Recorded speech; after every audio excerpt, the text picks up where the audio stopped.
So having spent some time talking about behavioral economics, behavioral insights, the notion of nudging, behavior change, let's start looking into some illustrative examples of what we're going to call choice architecture. So what is choice architecture? It's the idea that you can construct a choice environment to steer people towards making better choices. Those could be better choices as in choices that people decide that they want to make but are unable to make, or that you as an advisor might want to steer them towards. So that's the idea of choice architecture. Let's jump in with a simple example of changing what we're going to call defaults. The idea behind a default is the status quo inertia bias we looked at, that people try and choose not to choose. They're cognitive misers. And so what's the default? What happens if they do not make a choice, right? So several years back, I was involved in a project where we were working with an insurance company in the United States. This was a company that sold a health product which entitled the recipient to obviously a prescription plan and several other hospitalization benefits, flu vaccinations, and an annual health checkup. And it turns out that under those circumstances, when people had bought this plan and they were entitled to a health checkup, not too many people got their annual health checkup. It was something like 40% or 35%, still high compared to the national levels, but there were way more people not getting their checkup.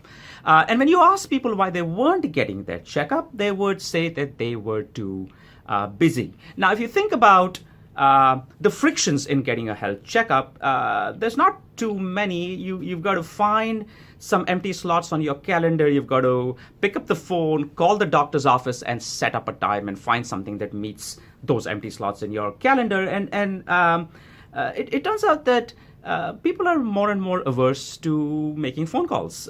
It's a little thing, but it kind of bottles up the entire process. And so we tried an intervention where we randomly assigned people to appointments. So I'd say, John, thank you for signing up.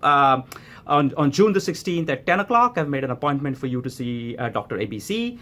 Should you not be able to make it, give us a call. And it turns out just by doing that, we were able to push up the number of people who got their annual checkups. It went to about 70-something%. And the idea was they weren't busy. They weren't busy at all. They were just averse to making phone calls. And so if the default was now that they had an appointment in their calendars, they somehow made it happen. So a simple example of how changing a default could have a big effect. Framing information differently. A colleague of mine, Tanjim Hussain, did an experiment in a factory in China where a number of workers were promised a productivity bonus. This was what you were manufacturing. If your daily productivity went from there to there, you got the extra 320 renminbi. But the manner in which that information was presented to two groups of workers was different. So half of the workers were told, if you produce that extra amount, you will get an extra 320 renminbi, whereas the other half were told something along the lines of, I'm going to give you an extra 320 renminbi, but if you fail to produce that extra amount, then you will lose 320. And Tanjim found a small but massively significant effect of framing. People who were faced with the prospect of losing the money were more productive than people who were promised an extra gain. And it turns out that these effects are fairly robust across domains. So, for example, in one study, we looked at how do we get homeowners to upgrade to energy efficient appliances. And so in one neighborhood, we knocked door to door. We gave people information about how much their monthly savings would be if in fact they upgraded their furnace, and we told them that if you upgrade, then you will save $11 on your monthly bill. The other half of the neighborhoods were randomly assigned, were told if you fail to upgrade, you will lose about $11 per month. And again, we found a significant increase or significant greater likelihood for people who were faced with the prospect of the loss.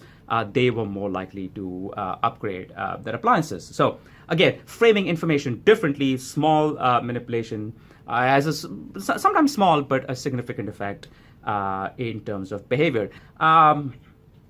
Salience. Oftentimes, we look at information where key pieces of information are lost. They're not made salient. And so simply changing the salience, the way in which the information is presented, can have a big effect on people's behavior. We see this in health guidelines. So several years back, the team at Bayer worked with Public Health Ontario to look at obesity guidelines. And the guidelines are well written, but they were just not in a way presented in a way in which the key pieces of information were salient. So we talked about how to restructure those guidelines and how to present it better. But here's an example of work done with the province of Ontario. This picture that you see is the letter you get when your VAL tag on your vehicle registration is due for renewal. The one on the top is the old version.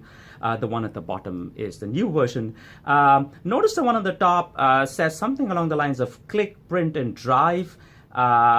And if you look at the language over there, firstly, it's not very salient. It's not easy to see.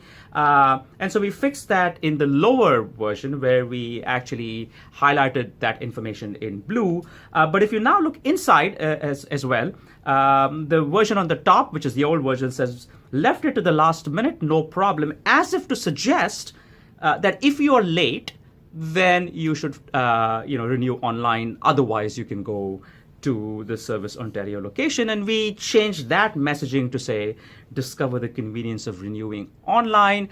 And the idea was to actually see, A, do people renew in time? And B, do they do it online? As opposed to going into the Service Ontario office. The government obviously wants people to do it online.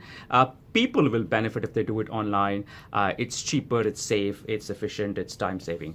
And of course, the results showed that by highlighting the online aspect on the cover page of the letter and by changing the language inside to make it more salient, indeed people did renew online and they were in fact more likely to do so in time.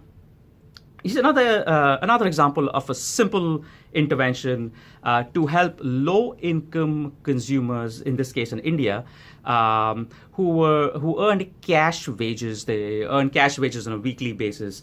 And when you have cash sitting in your pocket, it is easy to spend it.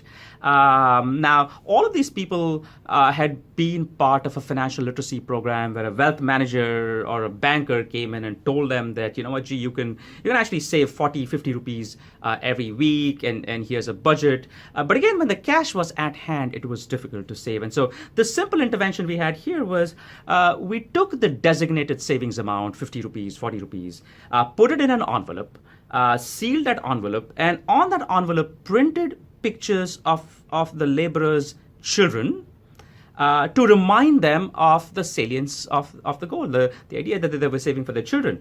And it turns out that simple act of taking that financial literacy program and augmenting it with an envelope significantly increased the savings rate. We made savings easy. Now, people just had to keep the envelope aside. And in general, we found that partitioning cash into multiple envelopes or multiple stacks reduces the likelihood that people will spend it. In fact, in general, increases prudence.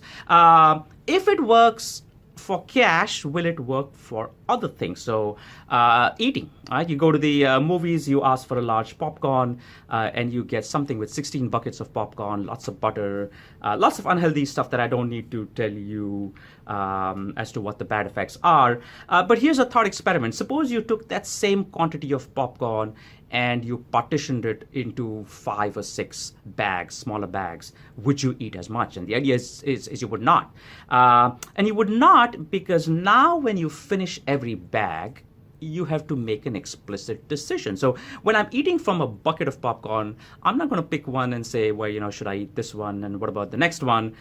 You just kind of keep going with the flow till you're down to the bottom. But with bags, 6 bags, at the end of every bag, you have to now make that explicit choice. Should I open the next bag? And so we call this inserting a decision point. What's the decision point? It's any intervention that makes the act of continuing consumption a deliberate choice as opposed to a passive choice, an active choice as opposed to a passive choice. And so in a series of studies with food, with popcorn, with cookies, with beverages, we actually found that creating decision points either through inserting a little transaction cost, we did this in other domains, gambling as well. You could give people 100 tokens all in one bunch, or you could give them 10 bunches of 10. And again, people are a lot more slow and prudent with their consumption when we insert those decision points. So there you have it. Lots of simple examples of how you could look at daily situations where you want to help people make better choices and use choice architecture to do so. A couple of things at the end that I'd like to say. In hindsight, a lot of these solutions look simple. They have the flavor of, gee, why didn't I think of that?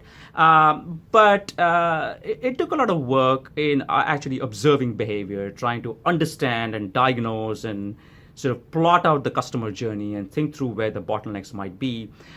So there is no substitute for that. There is also no substitute for experimentation, because once you have an idea, you got to try it out. And so everything that I've talked about here was backed by lots of A/B type testing or randomized control trials. And then the final thing I'll say is that just because an idea worked here in some of the examples I shared with you doesn't mean it's going to work all the time. Remember context dependence? Every behavioral phenomena is true in a given context, and there might be sometimes hidden aspects of the context that insidiously makes something that worked well somewhere else or at a different point in time not work, and therefore critically important to test every single intervention every single time you want to do it.